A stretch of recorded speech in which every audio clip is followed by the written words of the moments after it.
ভাবুন, মুখ্যমন্ত্রীর উপদেষ্টারা সবাই পদত্যাগ পত্র দিয়ে দিয়েছেন, তারা পদত্যাগ করেছেন, মুখ্যমন্ত্রী এখনো পদত্যাগ করেননি। কিন্তু জয়ন্ত বলল বলে আমার শুধু মনে পড়ছে 2011 সালের 13ই মের কথা। আজ থেকে ঠিক 15 বছর আগে, সেদিনও একেবারে ওই ভোরবেলা থেকে ঘন্টার পর ঘন্টা স্টুডিওতে লাইভ সম্প্রচার করছি এবিপি আনন্দে। দুপুর 11:15 ওই লাইভের মধ্যেই মোবাইলে ফোন এলো তৎকালীন মুখ্যমন্ত্রী সচিবালয় থেকে। সম্ভবত জয়দীপ দা, মানে জয়দীপ মুখোপাধ্যায় জানালেন দুপুর 2টোয় বুদ্ধদেব ভট্টাচার্য পদত্যাগ করতে রাজভবনে যাবেন।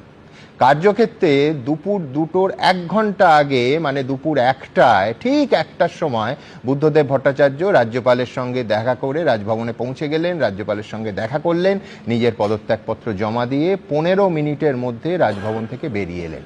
এবিপি আনন্দের লাইভ সম্প্রচারে ঠিক সেই মুহূর্তটা একটু নস্টালজিক হতে মাঝে মাঝে ভালোই লাগে, দেখে নি।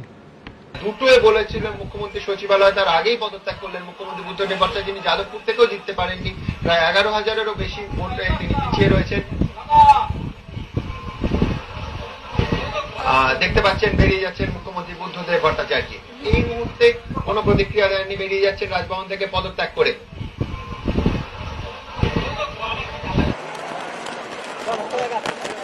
আচ্ছা, ভেতরে কি হয়েছিল? রাজ্যপাল বুদ্ধদেব ভট্টাচার্যকে অনুরোধ করেন নতুন সরকার গঠন হওয়া অবধি বুদ্ধবাবু যেন ওই তদারকি সরকারটা চালান। বুদ্ধবাবু মেনে নেন। নৈতিকতা এমন ছিল সেই সময়ে যে বুদ্ধদেব ভট্টাচার্য, এই যে ফুটেজটা দেখলেন না, সরকারি গাড়িতে রাজভবনে গেছিলেন, কিন্তু রাজভবন থেকে বেরিয়ে ওই সিঁড়ি দিয়ে নেবে আলিমুদ্দিন স্ট্রিট এসেছিলেন দলের গাড়িতে, গাড়িটা বদল করে। ভাবুন, তখনও কিন্তু তদারকি সরকারের মুখ্যমন্ত্রী। এই সৌজন্যের বৃত্তটা সম্পূর্ণ হয় রাজভবনে মমতা বন্দ্যোপাধ্যায়ের শপথ গ্রহণ অনুষ্ঠানে বুদ্ধবাবু উপস্থিত হলেন। সেইখানে সঙ্গে বামফ্রন্টের চেয়ারম্যান বিমান বসু এবং প্রাক্তন অর্থমন্ত্রী অসীম দাশগুপ্ত। দেখুন সেই মুহূর্তের ছবি। দেখুন, অনেকেই 4 আনা 6 আনার নেতারা বলেন যে মিডিয়ার জন্য নাকি 34 বছরের বামফ্রন্ট সরকার হেরে গেছে। একেবারে ঘটনাটা তা নয়, এবং বুদ্ধদেব ভট্টাচার্য স্বয়ং কোনোদিন তা মনে করেননি। যদি করতেন তাহলে তার মুখ্যমন্ত্রিত্ব থেকে পদত্যাগ করার পর যখন তৃণমূল সরকার গঠিত হলো, তখন একটার পর একটা এক্সক্লুসিভ এবং অসাধারণ সাক্ষাৎকার এই এবিপি আনন্দ স্টুডিওতে এসে আমাকে দিতেন না।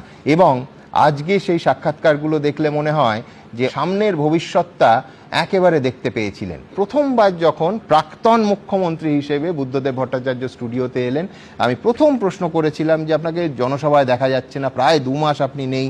উনি বলেছিলেন কি গুরুত্বপূর্ণ কথা, ভাবুন, নির্বাচনে একটা পরিবর্তনের পর আমার মনে হয়েছে একটু দূরে থাকাই কিছুদিনের জন্য উচিত, সেটাই শোভন। আমি পাবলিক লাইফ থেকে দূরে ছিলাম না, যাতায়াতটা, মিটিং করাগুলো একটু কমিয়েছিলাম, জনগণের কাছে কিছু বলতে যাব তো বটেই, কিন্তু তার জন্য একটু সময় নিয়েছিলাম। আমি বলছি এটা কি খুব স্বাভাবিক ছবি নয়? তখন আমরা সত্যি খুব স্বাভাবিকভাবে গুরুত্ব দিইনি। আজকে 26-এ দাঁড়িয়ে 15 বছর পর মনে হচ্ছে যে এই ছবিটা বোধহয় দেখানো দরকার। আসলে এটাই তো স্বাভাবিক সৌজন্যের ছবি। দেখুন কি জিজ্ঞেস করেছিলাম, বুদ্ধবাবু উত্তরে কি বলেছিলেন।